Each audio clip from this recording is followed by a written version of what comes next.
Anthony Rizzo, David Ross, John Mallee, Eric Hinske, take one.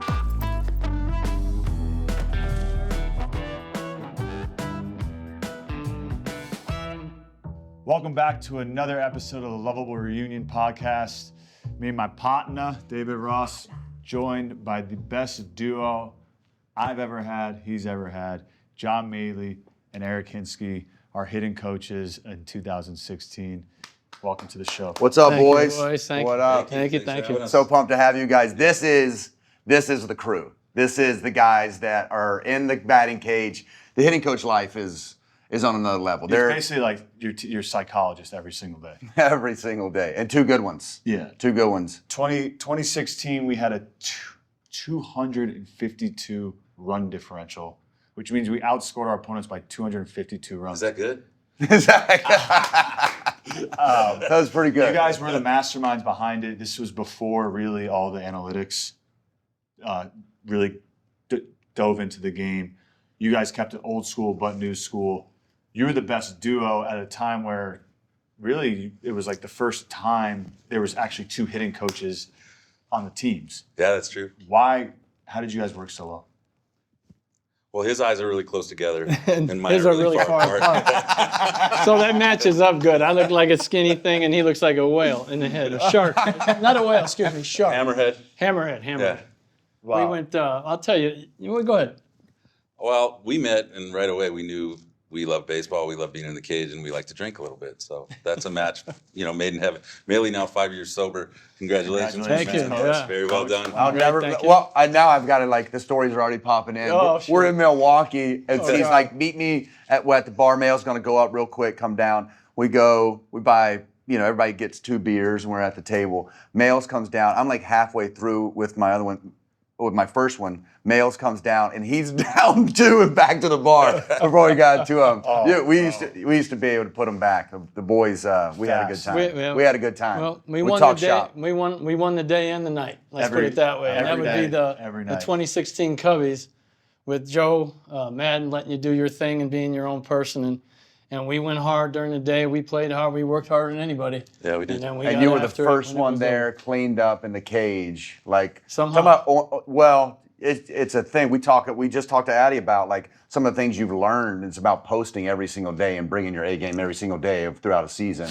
You were probably the best I've ever been around from a coaching standpoint of guys that show up and are ready to work every single day. You guys did a lot for. I don't think people understand how much hitting coaches mean to you as a player every day, day in and day out. Because, especially with you two, this was before the day of everyday hitters meetings, so we would just do a meeting a series, if that. Mm-hmm. But I would walk into the cage every single day, and I'd say, "What do we got?" Whether it was with Mails or Ski, and they knew exactly what I needed, exactly what I want. Okay, this is what you're going to do off this guy. This is what he's going to try to do, and then I'd be all right. Let's do it. And that was my scouting report. And then I would do my own homework. But the routines that you guys helped me learn as a big leaguer was, especially you, Ski, you were before Mallee, but. Yeah. Do you know anybody's routine? Can you give me Riz's routine right after? He flipped to him. Go. Oh, I flipped. I was It's hard. I know it's hard. I was in the box with real him. quick. It's just on the dynamics of Eric and I. Eric stood in the box. And I'm a big believer in you had to stand in the box a little bit too. I respect guys that came before me. I played professional baseball, but I really didn't stand in the box. And having that experience and the anxiety and all those things that I never could experience as a player, even though I played professional baseball, never at the level you guys played at, the things that he brought to there were so, it's just offset what his strengths were my deficiencies. And one of them would be experience. Now, I have experience coaching, but I didn't have experience standing in the box. And I would always get with Eric if someone was out of line or something because he has a lot of, he's very confident, very positive guy, very respectful, but he'll come at you and tell you the truth. And guys respect that. I mean, there was one time David and I got into it one time. You tell David, can I say this story? You go in there. I said, no, it was. That was walking down here. There was one time, I remember this. I come in and when David is the nicest human being you'll ever meet and helps everybody, he's so into the game, funny as shit. But when he played, the days he played, you better look out because he was on one and there was no playing games. He was going out to win and he's going to find a way to beat you no matter what it took. And everybody knew it, and you had to really be careful in how you address them. So I would go over to David and tell him, okay, so-and-so's coming in. And I would tell him, he's got this, he got this. And he goes, well, how the fuck is he going to get me out? And I said, whoa, slow down, David. All right. So the next time, I go, he's going to throw you a bunch of sliders. Well, how hard does he throw? Tell me what he's got. And I said, okay, David, he's got this and that. Because he would get, and remember, he's catching, right? So when he comes off the catching, he's got John Lester in his ear about something, right? And him and Johnny are going, and he's yelling at Johnny, do this, do that, because he really took control of that situation. He had to come in, he's leading off, there's a new pitcher coming in. He's sweating rockets, taking his shit off. He's yelling at Lester on the other end of the dugout, good. throw fucking strikes or something like that, right? And then he's got it, and I'm trying to talk to him before he goes up there to hit in a big game, and you can see where that goes. And then Eric was such a balance of the approach stuff, and he knew the mechanics, and I could get into a little more of kinematic sequencing because I had to come up through that being through Houston, and that was a new wave of the hitting coaches. You had to be able to talk that language. Of course. What Eric was, one of his strengths, I thought, was And I couldn't hear that language. Like he couldn't hear that. I couldn't hear that language. David couldn't hear that, and Tony said, just tell me, do I land square to the plate or do you want me to open my hips first? You know, that's what they wanted to hear. So I could break it down so I could talk to the upstairs people, digest it. But Eric's, one of his biggest strengths other than experience, was the ability to break it down in its simplest form to give it to a player. Hey, get your foot down there. Hey, start sooner. You're late. You're not getting in a hitting position on time. And that's really, at this level, most of these guys, that's all they need. Our job is when they get out of whack, our job is to bring them back. We got to bring them back physically and mentally. There was a time, one more scenario, because I thought about this. I don't know if it was Amir Garrett or, I'll just tell you a little bit about who Tony was. I don't know if it was Amir Garrett. We were playing at Pittsburgh or Cincinnati. And he hit a home run. He threw him a left-handed pitcher. He threw Tony a fastball up and in right at his neck, and he hit it over the fence, down the line. I don't know who it was. But for 2 years, I've been telling him to stop swinging at that pitch. Stop. I can hit that pitch. I can hit that pitch. And then 2 minutes later, he goes up there and hits it over the fence. He says, see, I told you I could hit that pitch. But he always believed he could do it. But he's 1 for 40. Then I went back the next day, and I said, hey, man, you're 1 for 40 off of this pitch. You can't hit that pitch. Stop swinging at it. I mean, those are the conversation. And he'd go, what are you, dumbass? Don't swing at that pitch. You can't hit that, you dummy. You know what I mean? And that was the balance. And I think just watching Tony and the way David played and how much they cared in the character, and Tony playing hurt and David just concussions, he's all over the place. And just his ability to lock in the game and take over the game is, I think, one of the reasons that after we won in 7, they picked you up and walked you off. So we really appreciate that. Yeah, well, I appreciate that. I go back because you talk about your dynamic, like just you're talking about your career. Eric Hinske is the only one that has 3 rings. I think you got Yankees as a player, Red Sox as a player, and Chicago Cubs as a coach. So and he's loved in Philly. And he's loved in Philly too. Yeah, why? Because I struck out the last out of the World Series in 2000. You had to bring that up. No ring for that. But talking about a guy that knows approach, like exactly what you said, he would tell me, Ross, you're starting late, bro. You got to get started early. Like little things like that help me. And there's never been a more awkward situation than playing with a guy in Atlanta and being teammates, and then you get over to Chicago and he's flipping to you in the cage and spring training. I'm like, what is this dynamic? So you didn't play long, or maybe you just didn't play at the right time, because I've had like 15 guys I play with as my coaches. So yeah, maybe in one of them. Eric was here. What was your first year? 13 or 14? 14, but 14 as our first base coach. Yeah. And I was still young and still trying to find my way. And if there's honestly one person in my career that I could put a stamp on, is Eric Hinske. Because in 2014, him and I would talk every single day, every at bat, and he would be like, hey, why'd you swing at that? I know why you swung at that. And then he would say, okay, well, think about this scenario. They're not pitching to you there, runner on second. He would run through all these scenarios, and then it had me started thinking more of a hitter of when I went up to the plate and what they were going to throw me. And literally by halfway through that season, it was like, hey, I know why you swung at that. Nice. It was more of like encouragement and also teaching. And then in 14, everyone always asked me, oh, why do you stand so close to the plate? It's because he's told me he's a left-handed hitter. He's been in the box. He's like, dude, I used to always swing at the pitch from the lefty and off the plate. 100% of the time I'd swing at it. So he's like, just move up. You won't hit it. You won't swing it anymore. It'll hit you or you'll move. Yeah. And I made him a career off of hitting lefties or getting hit by lefties. True. And that's because of Eric Hinske. We put him on the plate because, first of all, the shift. Remember, we had a lot of shift talk. He would get in his dome. He'd start grounding out to second a little too much. And it's like, because he was chasing either right-handed cutters in or lefties that were sinking it down and in on him, right? So if you put your dick on the plate, make the outside pitch middle, and then just stay gap to the gap, you won't swing at anything that starts in. But I learned that from standing in the box. And when I got to Anthony, I was like, oh, he's a big, hairy, left-handed hitter that I relate to very well. Let's see what he does with this. And I didn't know he was going to get hit 40 times a year, whatever it was, 30, 40 times a year. This isn't about me, but Yeah. number one left-handed hit by pitch of all time. I bet. Yeah. I know. Can I jump in on that? Yeah. So Anthony got hit, 30 sometimes that 1 year? Yeah. Oh, yeah. And we're in the playoffs, and I said, Anthony, please get off the plate because You always wanted me off the plate. get off the plate because if you get hurt, we're going to have trouble winning the World Series, buddy. And they'll gladly bean you, right, before they'll let you hit a double or a homer off them. I promise you. That's why you get hit all the time. And he looked at me and he said, Miles, I'm not afraid to get hit. He said, I survived cancer. Remember you telling me that? I survived cancer. I'm not afraid Drop the cancer of a card on you. fine ounce. Wow. You want He me said, to boom? I'm not afraid of a 5-ounce ball. I beat cancer. And ever since then, I said, my man. Wow. And that was really something that stuck with me for a long time. Wow. That was really cool. Yeah, I mean, with ski there in 2014. So on our team plane, it was religiously. It was me, Hinske, Tim Buss, and Peter Chase. Nate would sit with us, our video guy, Nate Holm, and we'd all be kind of on the front of the plane, and we would just be enjoying the plane ride. The longer plane rides were better.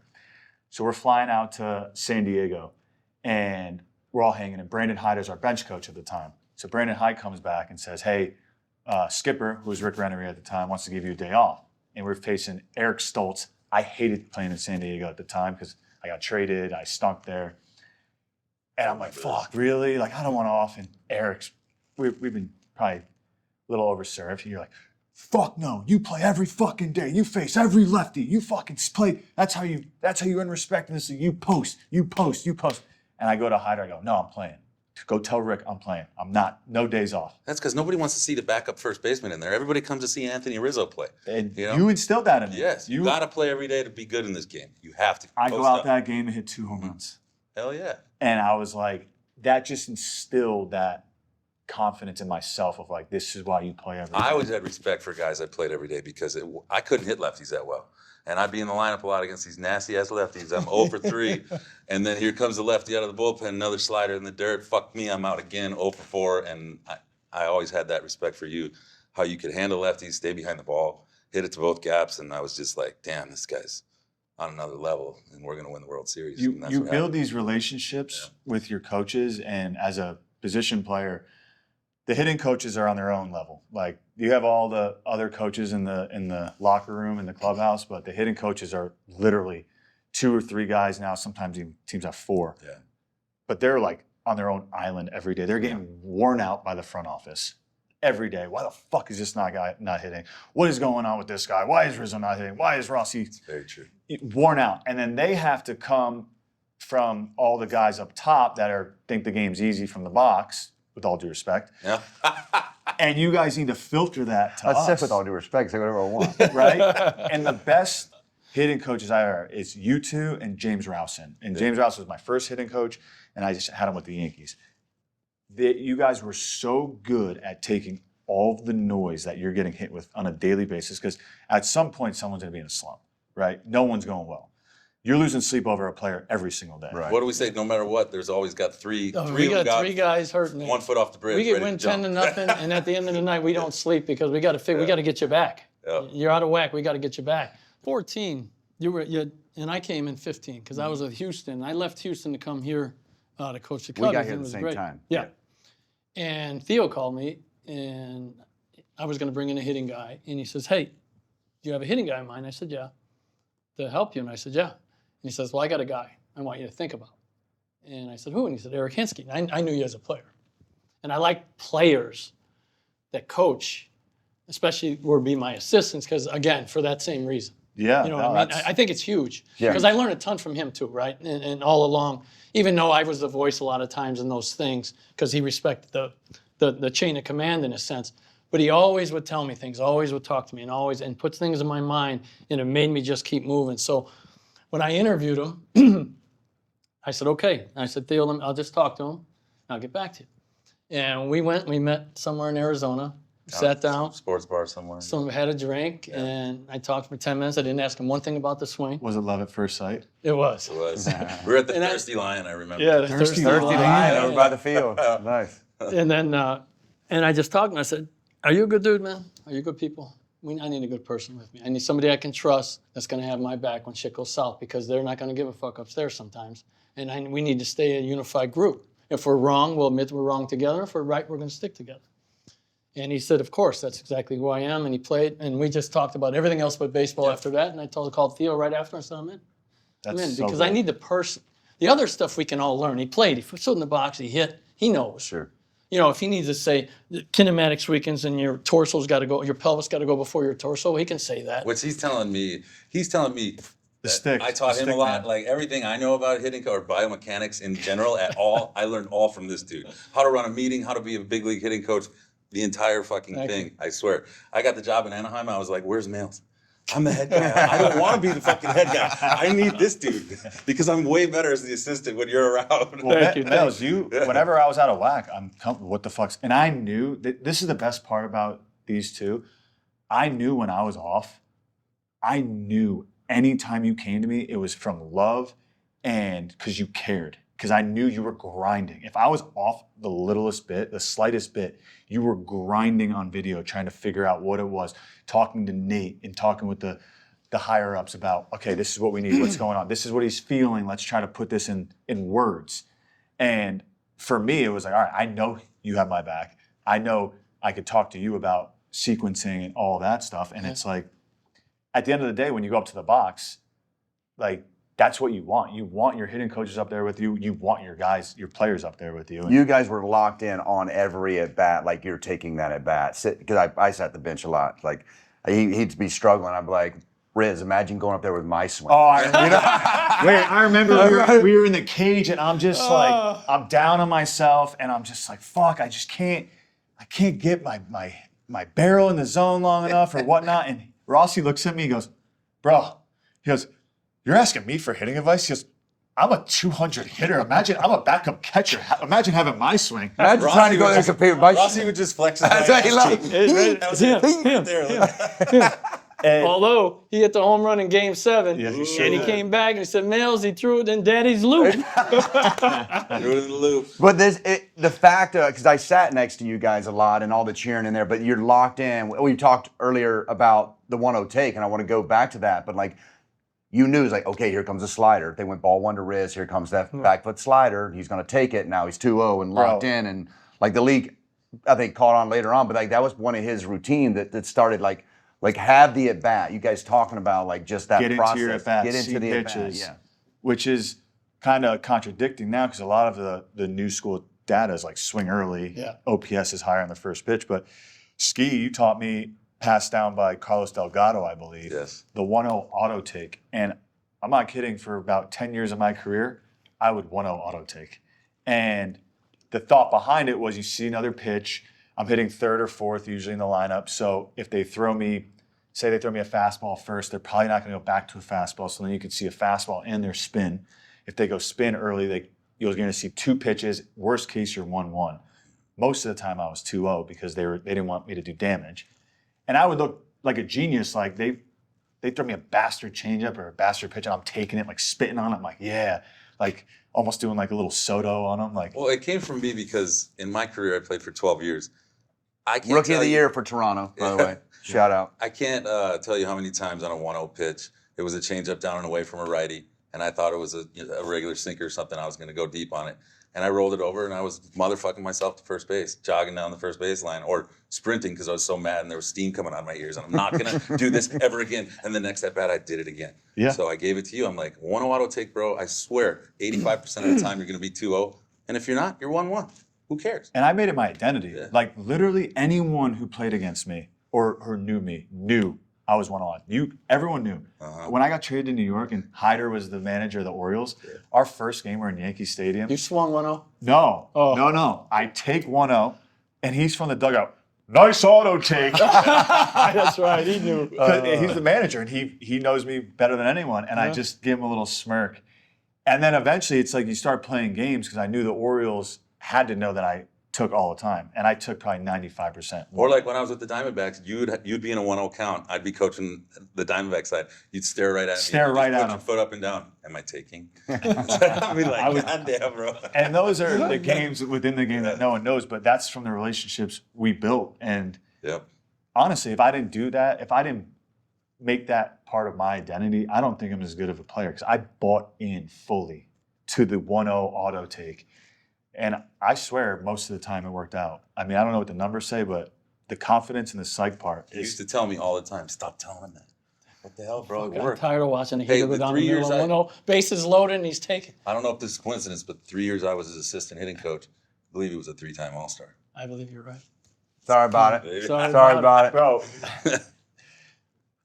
This is Hold on. Well, the thing is, you could hit with 2 strikes now. You were one of the top Yeah, hitters in the best- baseball with the 2 best strikes. two-strike approach And that's a ever. whole No nother doubt. ball game in itself. No doubt. No Because doubt. the OPS falls off the map with 2 strikes, right? And the OPS grows as the count grows. So 0-2 is whatever, 580, 1-2, 2-2, 3-2. If you can fight to get to another pitch in that at bat and get to a 3-2 count, you're on offense again. So we don't even consider 3-2 up. Did you just have an interview for a two-strike. hitting coach? It's like, this is why I went to ski. what do you guys? How do you guys know before a game that guys were locked in, especially in 16? Like, what made that group to you guys so special? Because you guys are watching from a different lens than the players. The fact that we started 21-6. Yeah. You guys were ready to go in April. It was freezing. I was like, these dudes are killing baseballs. We had no problem scoring runs. I mean, from jump, we knew we were special. The lineup was so deep that you knew you didn't have to be the guy. On teams that you've been on, and had 96 Let's talk about that. Not yet. So when you're on a team and you got 3 or 4 horses, and then you sprinkle in the young guys that are learning and all of that, that group got to carry it. Where we were good 1 through 9, you know what I mean? Yeah. And our catchers could hit. He hit. Jeez, yeah. Miggy hit. Contreras Wilson did, can yeah. hit. Contreras. Right. You were an animal. Young Reverse Javi righty or Baez, lefties. bro. KB. KB Chris could Back, hit. dude. Dex got it all started. Yeah. When I Dex. got up and down, like, George. George, Soler. I mean, just think about it. Seems So so you deep. knew we were going to hurt you somewhere. And we did 2 things. We pulled the ball in the air, so we hit homers, and we walked. So that was I was hired Wow, for you're to speaking increase like the you're on-base speaking like a percentage. 2026 slug. hitting coach. And then they I don't want to get into the rest of that, but yes, that's how that was the recipe, and we had the people to do that. And Schwartz. So you had guys that you didn't walk, you walked, you didn't chase, and then you couldn't strike out. You had 270 with 2 strikes. That's crazy. The league average was 182 at that time, or 176. That is crazy. You hit 270 with some juice. It's not about me though. That's it. No, but Rain my Man point over is, here. it's okay. Rain Man over here dropping No, but freaking I'm saying stats in 16. it's okay to work and get behind in the count because you know you're good. It's a safety net. Where other guys aren't in that position. Yeah. They get the 2 strikes at 140. They got to go early. It is what it is, especially the young guys, until they learn themselves and learn to attack their strengths in the zone. You know what I mean? Yeah. Well, and I want to get off, like, I hate talking about Riz, so let's get off his topic. 'Cause it's not about you. We do this every segment, every show. It's like we get on Riz's. Who cares? You already had. You're retired. Nobody cares. It's not about me. Joe talked about before 16 about the B-hack and all that. I want to know from a coaching standpoint, what were Joe's strengths? Like, how did he manage No the coaching staff? micromanaging. No No micromanaging. micromanaging. Let us do. It's our shit. Everyone Go, was go. free, man. That's, Everybody was that's what free. made it work. Yep. You think about, we can get into the whole dynamics of the environment, but the environment, including Tim Buss, who's here today, Absolutely. He's on. He's and gonna be a people guest don't realize what that takes. And if we really got into this would be a 25-hour show just to go through, forget what happened in the game, the prep that went into that, or the environment that was created there. To me, hotel, the bus rides, the plane there's rides. so much stress in between those lines. If we create stress as a staff on this side of the lines, you got a big fucking problem, in my opinion. Yes, you do. So with Joe, with the petting zoos, and if you think you look hot, wear it. All of those things. Instead of, we used to have to wear suits, and then how are you not going to to get your suck suit off the tailored, deal, yeah. cleaned, and because Right. we want to be better than everybody because we wear suits. No, you wear what makes you feel hot and what you're comfortable with. Yeah. Remember on that note, you had to get on the plane and painted your toenails. We'll go to Miami. That's right. My daughter painted. Joe had If a you wore rule. flip-flops. If you wear flip-flops, you have to have your toenails painted. And I remember this story. And then David said, so his daughter was painting his toenails, and your son said, Daddy, can I paint your toenails? Don't you ever ask me to paint my toenails. I'm sorry to bring that up. Too soon? No, He said, no, you're right. But the You're right. environment on the other side had to be relaxed. Everybody was their own dudes, but we were a close group, right? But when we got in between those lines, it was on. It was serious. You know what Joe taught me? There were some dudes. How to listen as a coach. I never knew how to shut up. I was always talking, right? And he's like, step back, listen to that guy for a while. And then the last thing he says, ask him back that same sentence in a question and let him keep talking. And that taught me so much, dude. Taught me so Just much. let the guys So, vent like Joe they Maddon did on- forever. You taught me how to listen. It's helped me Joe in Maddon, all forever. aspects of life, for sure. Well, you guys had, I mean, you guys have moved on, obviously had great hit. I mean, you guys both coached Ohtani. Yeah, Right. can I get into that with him and Ohtani real quick? Yeah. So when he went with the Angels. Well, and, KB was Ohtani, KB, Riz, KB, Riz, Trout. Stanton, Trout, Altuve. Stanton, Altuve. You had Mike and Giancarlo. I had Giancarlo Stanton. And Mike. And Mike. It was Mike and Giancarlo. Yeah, if you go down the tree, it's pretty cool. Well, I'm most proud of, I think 7 guys that were hitting coaches for me became head No hitting shit. coaches in the big leagues. Damn. Oh, that's cool. That came through my system. you're So stud. I'm very, no, thank you. But I'm very proud of that because they helped me get so much better and I learned so much from them. And I always try to pick a guy that has a different experience or things so I can continue to grow. And but Ohtani. by far, Ohtani. So Ohtani, when he first came over, he couldn't hit a heater, right? Big Big leg left-handed hitter, had a huge leg kick. And Ski was, we're talking about centripetal force and shit, and I didn't have him yet.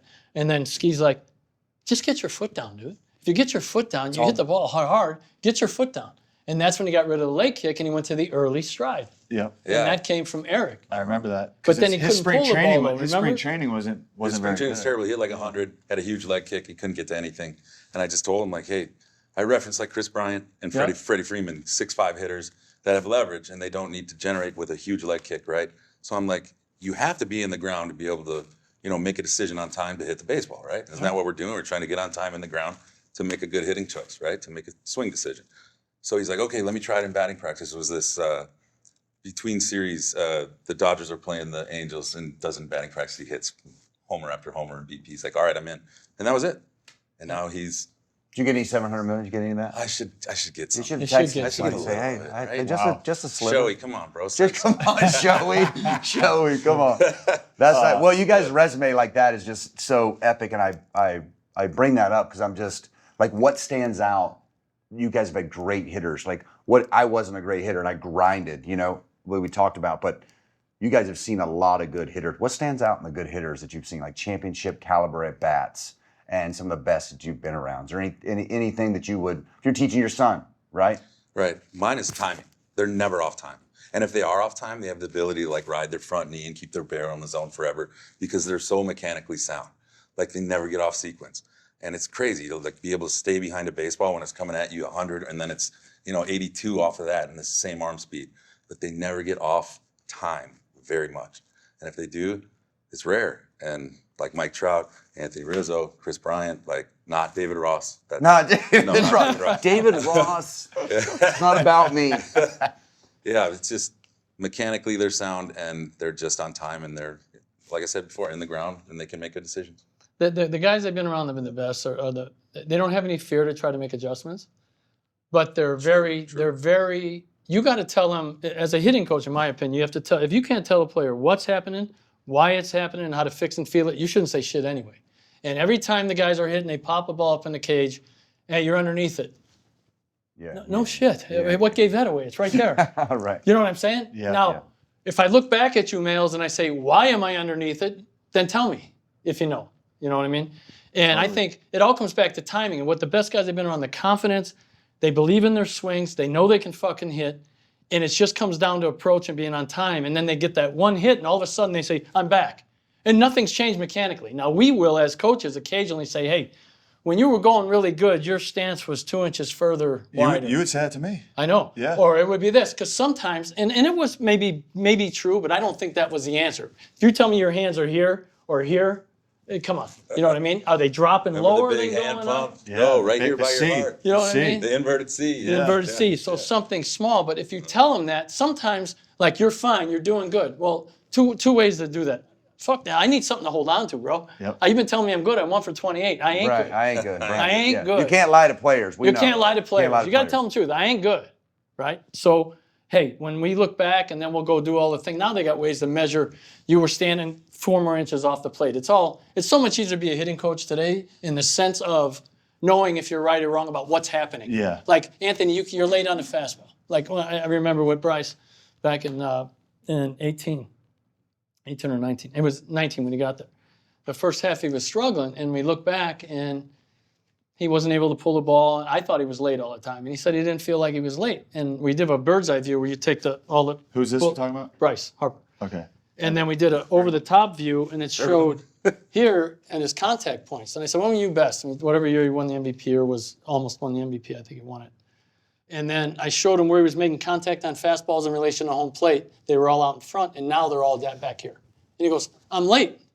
And I'm thinking to myself, yeah, no kidding. But it's okay. But how you portray it is. But you trade. Here's that's the truth. coaching. I ain't making it up. Now, why you're late, I don't know. Right. Yeah. You're in the box. Why are you late? Yeah. And he said that he had worked really hard on going the opposite way in the off season. So he was backing balls up. He was blocking his front side, and he wasn't being able to release the head. So everything was played back here, which was a lot of ground balls and bad things. The game out here, you lift it naturally and you get it in the air. The hardest thing to do is repeat. It's so easy for a little bad habit to creep over Right. time, right? So And our job is to pay attention to that. So we have nowadays we have a 2-week checkup where we look back in and see all your measurements and say, okay, did you realize you were standing further off the plate here? Did you Where was that in realize 16? Yeah. we didn't need here. it. We didn't need it. We won. Yeah. Well, Yeah. well, so on that, like, when did you guys know we were loaded? Like, when we were good. 15. We go back to 15. Yeah. It's like that San Francisco series that we swept San Francisco. They were defending world champs. It was the light bulb. Was like, oh, we're really good. But there's some time where you're like, these guys are a beast. I mean, you said starting the season. Started season for me. 16. You're talking about 16? 16. Yeah. I kind of knew instantly. Well, I knew 15. At the end of 15, like you said, the Giant series, but going into spring training, even the guys that weren't in the big leagues, I was like, these guys are really, really, really good fucking players. And our team was so stacked. And I remember we started off 21-6. And I don't know about we had one bad stretch. Didn't we lose 7 games in a row before the All-Star break? Right before the All-Star Yeah. break. And then nobody cared. Rizzo checked out. We came in after those games and we're like, hey, it's Bro, just one of these stretches. I finished that. I finished 16 All-Star break like 12 for 15. Did you really? Okay, it wasn't my fault that we. we told a story about Lester. He came in and he said, we just got to get the pitching going. Oh, Lester wore me. Oh. Yeah. But yeah, did you have a time? Well, 15. You know what? Do you remember in 15 when we all said goodbye? The last game at home. Toasted that Danny old Herron. thing. Yeah. The old number, the stealing fan. Do you remember? Yeah. I should get into that story about how we partied with the player of the game, jumped Oh, around yeah, in yeah. the thing, and I look up and there's somebody's underwear going around in the ceiling After fan. games, we would celebrate wins and we would turn it into a club and music. Again, another Joe Maddon thing, yeah. bringing it in and embracing it. And we turned literally our old locker room at Wrigley into a club. Smoke machines, drinking, Strobe dancing, lights. Strobe Yeah, lights. strobe Yeah, lights. And we carried that to the new one too. I don't think it's there anymore. No. So in 15 when we did that goodbye and I looked around the room, we all knew something was up. That was a good group. A lot of us had tears in our eyes, and Dexter we knew was going to leave. So I'm thinking, fuck, we got to get a center fielder now, but this group's got it. And you look down, you look at Lester, Arrieta, all those. It's a joke what they got. And we got in the pitching. Yeah. And the position players are all young and and mixed in with the veterans with experience. So it was ultra talented. And then when Dexter came back, remember in spring training, Theo walks him out in the middle of spring training. We're on the field Maybe during a the bump weekend, plays or right? some shit. And he walks out, and here comes Dexter. We all thought he was just coming to say goodbye. And Dexter runs out, and he says, boys, I'm black. I remember. I'm back, you know what I mean? But And then I couldn't believe it. And then after that, it was like, okay, it's time to roll, man. I know when. It's a trade deadline. And we're 22 games over 500 and in walked Aroldis Chapman. Yes. There you go. And I was like, That's we're 16, winning the yep. fucking World Series. There's so, on. bro. Yeah. Right now. I said this That's every year when you are the best team and you go get the best player, game over. Theo And did it, dude. he When went- he walked in, I was like, oh, that motherfucker's in here? It's good night, everybody. Bad man Yeah. walking in. Yep. And we knew it too. And he knew it and he came in and he shoved. He takes his wallet out of his pocket over his shoulder. Yeah. His ass is up there. His ass is up there, bro. He's a big boy. Let me give him a wallet. So going back to Anthony stories, we need a good Anthony story. I want to like- tell. Well, I want to first before we get into that, I want to talk about the two-strike approach that you're talking about earlier because striking out is such a big part of the game now. People don't care. And for me, I hated striking out. And I always tried to strike out looking more because that means I'd take pitches. But with 2 strikes, I'd expand, and it would drive my hitting coaches crazy. But I knew getting to 2 strikes that I could fight off. And if I could fight off that bastard pitch and get to the next pitch, I could do damage. So I was never scared to hit with 2 strikes. But when things got real dark and tough, I knew I had something in my back pocket at all times. A couple times a year. Males ski, you guys probably have seen this a little too much over our time, but I would like to go into the cage and hit naked. Commando. Naked, yeah. Fully naked. Fully naked. Fully. But shorts on first. They start on. They start So- on. Basically, Yeah. I thought that you I would guys go remember in. the process. I would go in, I would take my shirt off, and then because males was big on my stride length. So the shorts we had at the time, they had really tight elastic bands. They were almost like, I don't know what kind of, they had good waist. So I'd pull my shorts all the way down. I was always commando underneath before I hit. And I would just work on my stride length off the tee. And males just feeding me. And It was so go ahead, hard. males. So anybody walked in, I remember walking in Pittsburgh, I got a photo on my phone. I'm like, well, there's Anthony's ass again.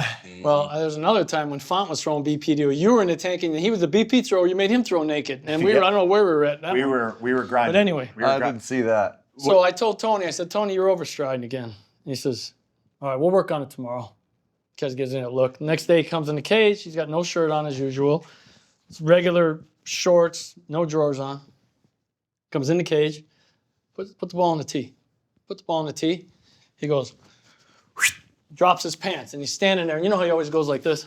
So I'm only using my peripheral vision. Thank God I can't see well out the sides of my eyes. Thank God they're close together. Thank God they're so close together. Thank you, E.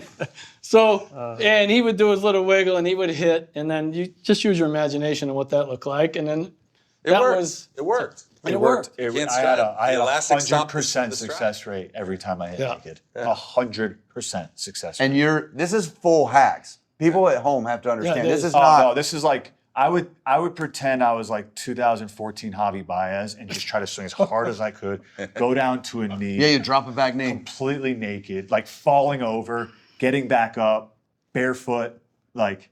Yeah. And But then it you worked. Then he pulled his shorts up, and you two would hug and roll around on the ground, and he says, I love this shit. I love this shit. Do you remember that? And then we sit there and we lay all of our heads, Hinske's, mine, and Tony's head. We just lay on our back and we talk, and we be in a little star in the Yeah, cage. these- People but these walk are- by, it's think we were therapeutic, nuts. man. These are the relationships that we had. We had to slay the dragon, dude. We had to That's slay it. the dragon. You got to sell your soul. Was there You gotta slay the anybody dragon. more quirky than Riz? Or like anybody that stood out from that 16 team that you guys got? Like Javi. I know KB was pretty. Zobras, dude. Zobras So- is nuts. Fucking nuts, dude. Shake, wait. Put it in the tube, put it in the portal, and finish. What the fuck are you talking about, dude? I'd be like, yeah, that looks good. Sick. We're asking him about that. Shake, wait. We would be in the dugout all doing the shake weight. The whole dugout would be like shake weight. Zobras is nuts. Speaking of celebrations, that was one of my favorite parts. We had like our dugout from. I've never been on a team where coaches celebrated as much as we did in 16. Guys went deep, and Skeet's like, him, and We were Nails allowed was like to, though. jumping. We were allowed. Joe let us. It was Yeah. like we start clapping and doing the dancing and stuff. Like we were. It was fun to be in our Other dugout. teams hated us. Hated Hated our us. dugout. Yeah. Because we were loud and Bro, obnoxious, and we were good. when we came to play, Yeah. they knew. Like we rolled in there like the fucking Motley Crew, bro. No and doubt. we came in, we beat your ass, and we left a mess behind us. Yes. A mess. But we know what I never. mean? But we Well never said. like. Respectfully though. Yeah. Very respectfully. There was no animosity on the other team. We were just doing our thing. That's what I think Joe created. We were so Yeah, there was no yeah. outside noise for Like us. if you'd roll into Chicago and you got Arrieta, Lester, Lackey, Hendricks, yeah. Hendricks, like, good luck. Yeah. They were nasty as hell. Yeah. And we put up 5. It's over. Yeah. You're done. It's like We're we done. went out and Yeah. it was us versus us. You know, that's the old saying. If we can not beat ourselves and just go out and play our game, well, any good team, that's the way it is, right?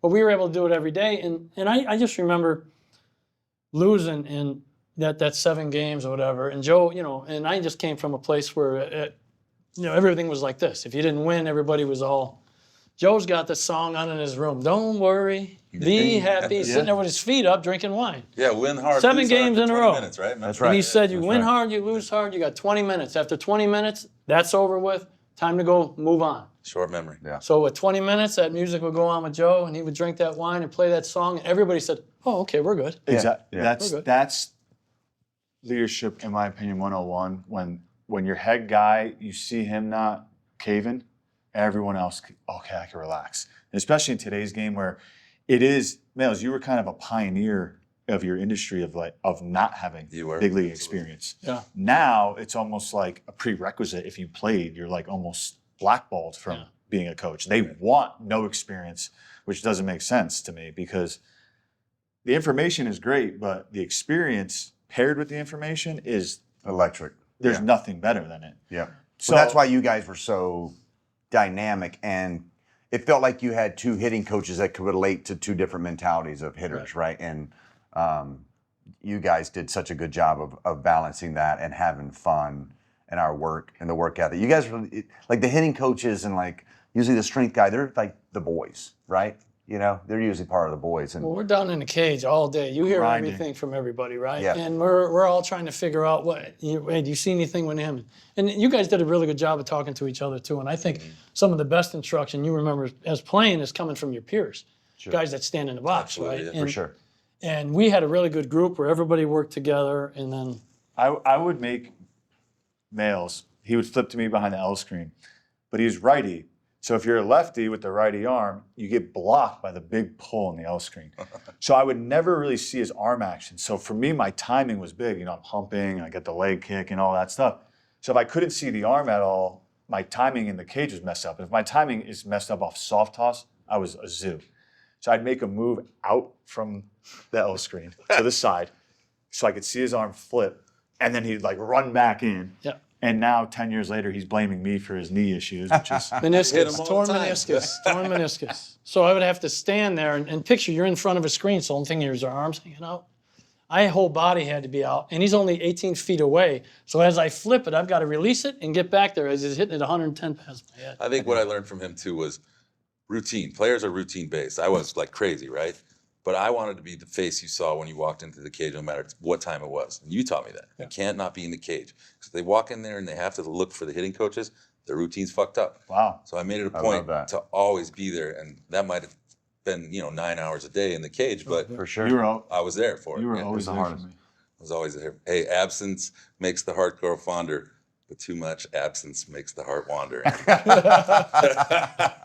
What Knowledge, straight knowledge. we want to talk about relationships. Yeah, I'm going to test you here. What are our two songs? What are our two favorite songs? Every rose has its thorn. That's all right. Now three. Okay. Adele, which one though? Olivia Rodrigo, driver's license, and Lady Gaga, Shallow. Shallow, yeah. He learned that on that's piano. yeah, that's he learned right, that yeah. on piano. That's right. We You got played with the whole into team. New York. I think it was at 16. We got in real I can't late. believe it wasn't Adele. You loved Adele. You loved to hit to her. Loved it. Yeah. Loved it. Still do. I walked up to him in the gym 2 days ago. I'm like, Riz. He's like, sorry. What? I'm listening I to was Adele. bumping Adele. But Just we running. got into New York one night late, real late, and me and you went to a karaoke bar and we're just crazy singing. Every rose Yeah, we killed has-" it. Shut the bar down. Yeah. 5, 6 o'clock. I go to the Essa Bagel. They're closed. I walk in. I'm like tipsy. They're like, no, we're closed. I just hand them a $100 bill. I'm like, give me some bagels. Oh, okay, thank you. They give me like 3 bagels. They loved me there. Did you get any hits the next day? I did. Because you got to post no You matter gotta what. post. How long you were Gotta out last post. night doesn't matter. You can't. For me, I really enjoyed going out, and I knew the balance of playing every day. But when you did go out and you had those iconic nights, you knew the next day, like, you got to be accountable to your teammates and your peers. Absolutely. Yeah. And you better turn it on. There's no like, oh, I'm tired. Like, that's the days you need to post the most. And those are some of my favorite days. Those are usually some of the better days guys do because they don't think so much, right? Right. They get out of all of this and that. And I'm just trying to see this ball. I'm trying to hit the one in the middle, Males. I'm going to hit it off his forehead. Totally. Very simple plan. You're looking for a ball in the middle, and you're going right back there. back up the and bottom. that usually lines you back up to where you need to be. For 2-3 weeks, it lines you You up. look at guys that come back from injuries, and they're always hot when they come back. And they Yep. think they're not going to have any timing because they don't expect anything, right? I just want to compete here. I'm not supposed to get a hit. I haven't played in 2 weeks. Yeah. And then you're not thinking, and you're just hitting. And then when you stop and you start raking, and then you go bad a little bit, and all of a sudden I'm doing this, I'm doing this, I'm doing that. And that's why I think having that time away from the park where you can get, and you don't have to be drinking all night or whatever, you just getting away from the Totally. game. Yeah. And Hanging out. spending with your family and the guys that have the kids. And now you go home and how you take care of win. the family. That's how you win. That's how you You win. get, you know. Care about the guys you're around. You Do it get for to know the your guy next to you, teammates. yeah. It's respect, no right? doubt. If I respect you, I'm gonna take a good secondary lead at second base because I'm trying to win the fucking game, Yeah. and you're dogging it out there. Respect. When I remember walking down the tunnel in Game 7, right, to the cage, and in Cleveland, the cage is like feels like a half a mile away. It's a long ways. It's through the whole concourse underneath the tunnel, and through that concourse you have all the media. I saw David Ortiz walking by Game 7, like saying what's up, and I'm like zoned in, and I'm going down there, and I know that you two are there, and it's like just this calm presence of like I just remember looking at you guys and just being like, yep. Like not more than 5 words were said. It was just like, Well, that's the. let's fucking go. Did my routine, did my flips, hit a little bit off the arm, off Last on, one of the year. Let's and go. looked at you guys and just like, Last one. let's go. That was my, like, without getting all emotional, because this is what I do, but like, I remember going down in Males, it was super quiet, and he got done flipping, and he like walks towards me as I'm about to leave. He's like, Rossi. I'm like, what's up? And he just started in on telling me like what, like the nice things that you said a little earlier. Yeah.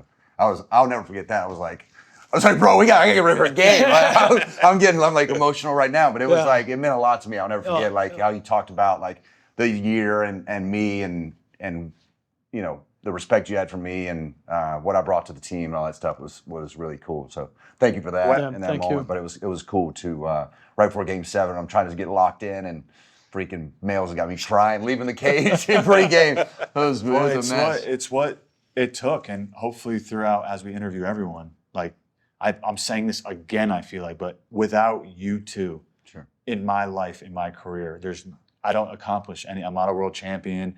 I don't play for as long as I do because of your guidance, and I feel Thank you. very lucky, blessed, because seriously, without you telling me when a auto take, getting on the plate, I know it sounds weird, but doing the stride work and believing in me, I'm not the player I was in 2016. And maybe we're not the team we were, and you're not the player you were. But Well, I wish you guys would have helped me on the 220 batting average. I mean, like careers. Some it's people like- you can't reach, Ross. Some they people say. were just stunted in their growth. Stunted. They were just stunted. it's But it was just good. another really testament to the puzzle of 2016, where we said it in a episode before this, but it was like without every single player and personnel, we don't win. There's Yeah. no way. Without Males, there's no Ski. Without Ski, there's no Males. You guys fist bumping each other. We're cock bumping in the dugout, doing all this stuff. Him, screaming, Hanging on the fucking dugout. screaming. If pitchers even hinted at looking at our dugout, Oh. me and Ski would be wearing them the fuck out. And I would play with guys later on in my career. Garrett Cole was one of them. He'd be like, bro, I heard you all the time. Because we would just wear guys out and scream at them. And it wasn't a disrespect thing. It was just, It was our we thing. cared. We Yeah. cared so much about winning and being And you're with each locked other. in on other people. You're talking about caring. You're locked in on other people's at bats Yeah. because we're all invested in one another. Standing in We the hung box out. with you, man, for Yeah. sure. When Dex let off with that home run, Yeah. you see Dex running down to first. They show him in the dugout going like this. Oh, yeah. Bam, bam, Oh, bam. yeah. And he goes, fuck you, Kluber. We're going to be here all fucking night. Fuck you. Sorry. That's so great. But no, That's what it is, man. With all due respect, we said it all. Hey, no, with all due respect. Yeah. But that's the way it was. We felt that, you know what I mean? Because we knew we stuck together. And then you guys, I'm sure, will get into what happened when the rain came, you know what I mean? And Yeah, what do you guys remember about that? We've asked everybody about, like, I know the coaches weren't in the room, but like we were almost dead. And then coming out of that, what did you guys feel when we got back in and out of the rain delay? Well, I poured a drink. We all did. Being honest, yeah. Yeah. I was like, fuck, I gotta have People don't know about that. There's a lot of stress. There's a lot of stress. You're gonna end up telling them. Oh yeah, no, we've Well, when we told them. who's the dude that hit the home run off Chapman? Roger Roger Davis. Davis. Still to this day, the loudest I've ever heard a stadium in my life. The momentum was gone. We were like, oh God, like this is. The this stadium can't was happen. shaking. You could It was feel the shaking. ground moving. And I was just like, LeBron up there I hope doing they're his having a thing. good meeting down there in that weight room because we got to win this thing. We Thank gotta God, win I it. can't go home. And whatever. I still to this day, we're coaches. I don't even know what happened down there. Yeah. I have no idea. It's all a blur. That's We're getting how everybody that's how sorted. tight the boys were when we were in there. It was like, we're gonna fucking do this. We're gonna have Jay say it in full, but Yeah. it couldn't have happened though without you two. And we thank you for being on. Do you have a favorite moment from 2016 season or postseason? Do you have one? Do you have anything that And, comes to I mind? like the Giants series. Javi hitting the pimped the home run. It almost didn't go out. Oh, the my basket. God. Oh, He Cueto, was that pimped Cueto? it. Cueto, he's 1-0, doing all of the him, game him, one. him, and doing that. Yeah. What was the Giants series? Contreras hit the ball up the middle. Yeah. Go ahead.